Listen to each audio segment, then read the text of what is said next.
quoi ton travail? Ne pas mentir, déjà. Si ce n'est à moi, au moins au monde. Dire la purulente vérité, presque la cracher, m'en débarrasser vigoureusement, comme d'un insecte difforme qui se poserait insidieusement dans ma nuque, mais que je laisserais me piquer avant de le chasser, histoire de payer la taxe. Et tu mens parfois? J'omets, tout au plus. Pourquoi? Pourquoi? Parce que j'ai peur, tiens. J'ai peur des conséquences. Parce que, de toutes les passions tristes, aucune n'atteint en intensité désespérée celle d'un homme dont on détruit méticuleusement toutes les illusions, une à une. On fait la guerre pour moins que ça, nous les humains. Les gens pensent qu'ils veulent la vérité, mais jamais de la vie. Ils la désirent, oui, mais de loin. Au moment où on leur propose, ils détournent le regard, trouvent une excuse, ou pire, s'en prennent aux messagers. Toujours. Faut relire Platon et sa caverne. La vérité est un liquide froid et épais, de la bile argentée et dense qui coule le long de ton œsophage en panique.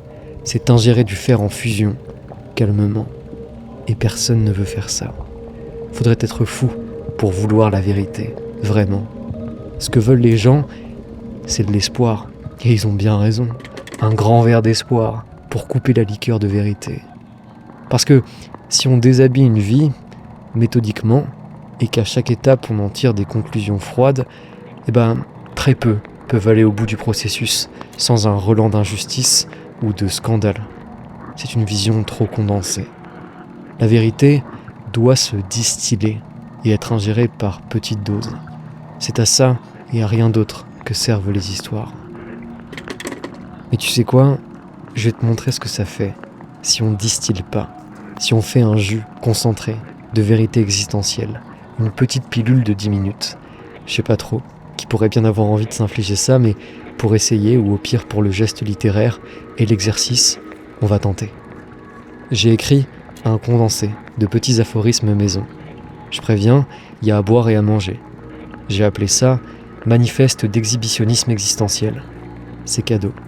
Faites des pauses pour faire passer, ou profitez des pubs pour faire de la cohérence cardiaque. Vous me payez en respirant, et ça c'est beau. Pensez-y, capitalisme respiratoire. Bienvenue au dolmen.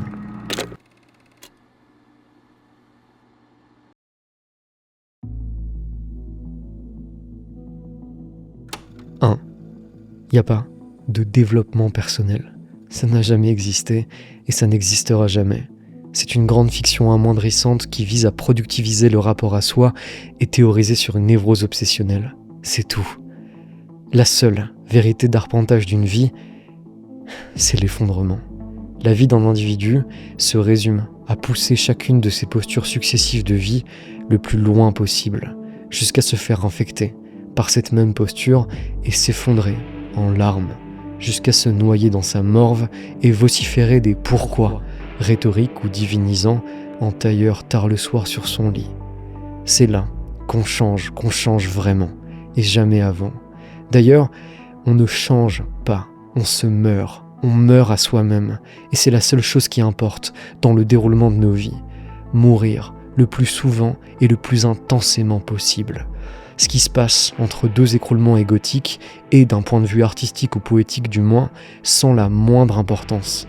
Strictement parlant, on végète, on attend le grand soir et c'est tout. La vie ne s'intensifie qu'à ses extrémités. On peut d'ailleurs aisément juger de l'intensité d'une vie au nombre de recréations égotiques totales subies et menées à leur terme. C'est un processus qui est évidemment brutal, insupportable et laid. Ça n'a rien de sexy et d'enviable, mais c'est le seul chemin véritable, si on ne ment pas. Aussi, le seul conseil sincère à donner aux égarés, en dehors de tout effet de plume ou d'espoir niaiseux, est « Radicalise-toi, empoisonne-toi de toi, car rien ne change avant que tu aies atteint le point d'insupportabilité. Tu désires le changement? Bien, alors prie le gouffre, pave le chemin de la prochaine déflagration. »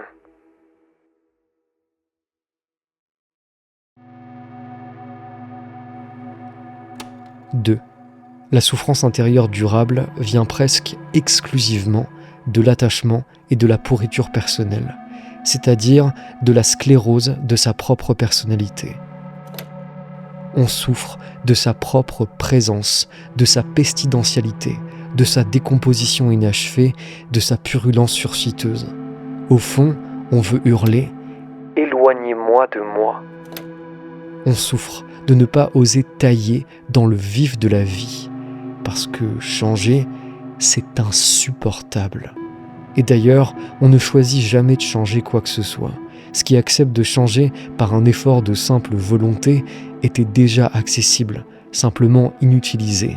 Et c'est pas tant le courage, l'élément déterminant d'une vie, mais la capacité à s'accommoder ou non, plus ou moins longtemps, de son propre écroulement discret. Combien de temps supporterez-vous d'être réduit ? Là, on scinde. Les grands vivants sont les plus aisément à supporter d'eux-mêmes. La plupart d'entre nous tiennent debout par 3 grands fils, tendus, au-delà de tout raisonnable. Ces 3 fils entretiennent bien souvent un équilibre dépassé et torturant. Mais bon, tout le monde préfère une certitude lancinante à un doute aigu et soudain. Je vous en prie, faites tenir un jour de plus les grandes amarres de mon être. Ne m'écroulez pas immédiatement. Voilà ce à quoi on peut ramener la masse angoissée des prières humaines depuis l'aube du monde. Dieu craint les douillets existentiels, les sursensibles qui claquent des portes sans crier gare. Eux lui donnent du boulot. 3. L'immense majorité d'entre eux a perdu son âme, et plus tu t'en rendras compte, plus ça se tordra à l'intérieur de toi. On ne comprend vraiment que par l'estomac. La clairvoyance est une douleur solitaire, mon ami. Tu auras beau les secouer, tout ce que tu pourras dire glissera sur eux. On leur a ôté jusqu'à leur sentiment de vide. Ils ne savent plus qu'ils ne savent plus. Assure-toi simplement de ne pas finir comme eux, s'il te plaît.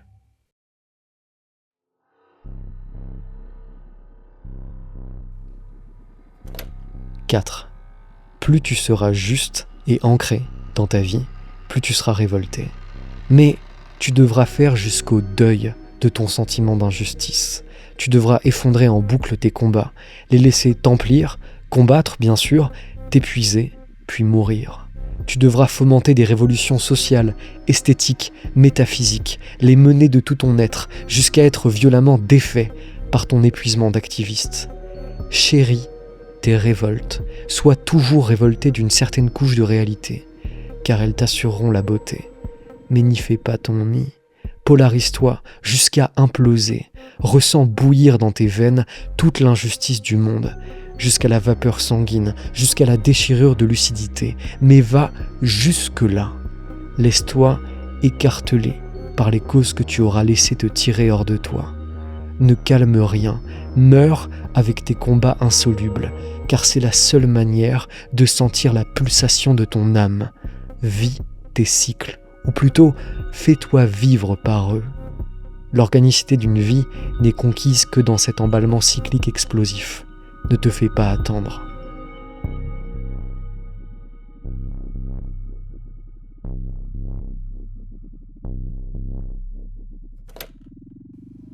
« 5.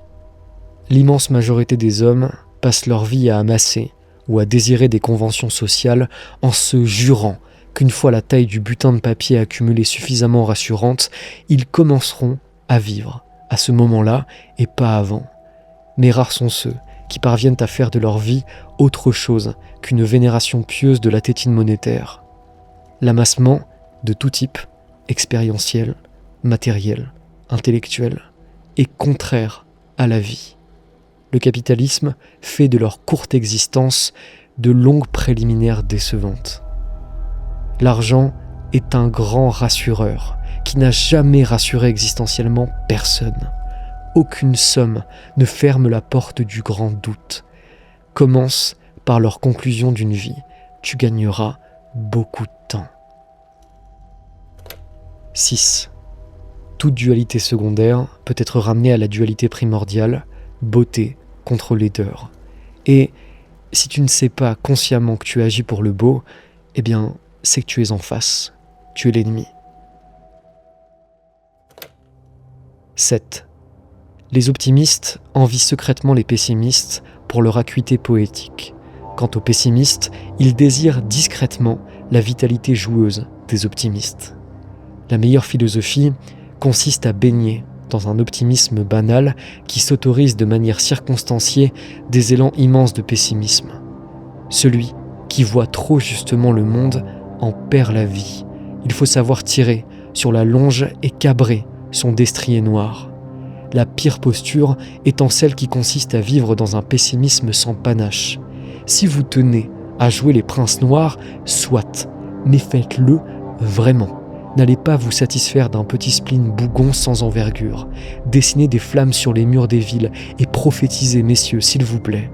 Il convient de croire à son pessimisme, encore plus qu'à son optimisme, peut-être.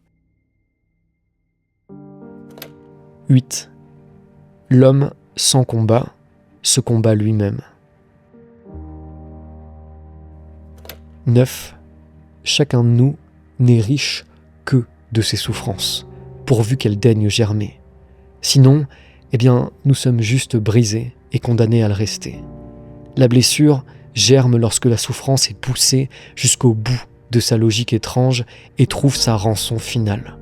Ce qu'il faut comprendre, la plupart des gens ne savent pas souffrir et souffrent donc pour rien. 10. La seule intelligence qui compte vraiment est celle qui consiste à sécréter de l'humanité et à s'en servir pour se relier péniblement à autrui. Et sous ce critère, il n'y a pas matière à distinguer. On est tous des attardés analphabètes. 11. Il vaut mieux être révolté pour une mauvaise cause qu'endormi pour une bonne. L'énergie écrase l'objet. Seule l'énergie compte. Révoltez-vous dans le vide du moment que quelque chose circule. 12. La majorité des gens pensent aller mal par excès de mélancolie. Ça arrive, bien sûr, mais si nous sommes tout à fait sérieux, il est bien plus probable qu'ils en manquent cruellement. Seulement, qui distingue encore aujourd'hui apathie ruminante et mélancolie clairvoyante? L'idiot et le sage regardent tous deux dans le vide, l'air absent. 13. L'amour est un problème secondaire. C'est lorsqu'il cesse de l'être qu'il dégénère immédiatement.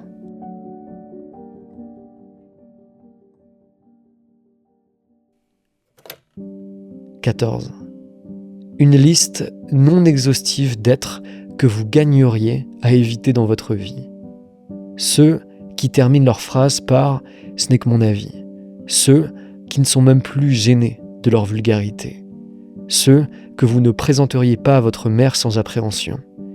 Ceux qui passent devant la porte d'une église sans y entrer. Ceux qui ont besoin qu'on leur conseille des livres.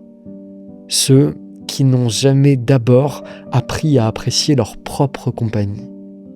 Ceux dont la conquête féminine fait partie des priorités vitales et pour qui la séduction est une entreprise et n'a plus rien d'artistique, c'est-à-dire des hommes sans métaphore. Évitez tout ce bestiaire, vous ne vous en porterez que mieux. 15. À nouveau, sur l'amour et ses chagrins, tout le jeu consiste à se moquer de nos blessures d'ego et à nous précipiter au chevet de nos âmes tremblantes. Et la plupart des gens font l'inverse, malheureusement. 16. Tout ce qui ne tue pas rend plus intéressant. 17. Ne prenez pas de conseils des génies, ils n'y sont pour rien, et leurs conseils techniques ne sont que des chimères, ils font semblant. N'apprenez que des rateurs en série, buvez avec les génies et étudiez avec les ratés. 18. Vous pouvez vous épargner de nombreuses séances de psychanalyse en répondant avec une honnêteté tranchante et inhumaine à cette seule question. Qu'ai-je mis en place quotidiennement pour m'éviter scrupuleusement? Virtuellement, personne n'est capable de répondre à cette question et de se l'avouer. Et c'est pour ça qu'une analyse reste toujours une bonne idée. 19. Ne vous interdisez jamais de penser à lui ou à elle. Être hanté par un amour ou un deuil, c'est au moins être quelque chose. Cette époque en veut à nos plaies. La meilleure défense contre l'abrutissement de masse reste et restera le chagrin. Comprenez, la belle tristesse est la meilleure arme antidissociative. Quand on est triste, on sait au moins avec certitude que l'on existe, ce qui devient de plus en plus un luxe ces temps-ci. 20. Ce que l'époque appelle être heureux, traduisez-le par être satisfait de son apesanteur conciliante. 3-4 tap-tap sur la tête, et les voilà qui en plus jouent les collabos du bonheur, prêts à vous interner pour délit d'inadaptation ou vous coller une amende pour profondeur ou excès de spleen. Nous vivons une répression de la sensibilité qui dénonce toute tristesse féconde et la pathologise immédiatement. Ne cherchez pas à être heureux, car cela manque assurément d'ambition. Cherchez à proposer quelque chose existentiellement.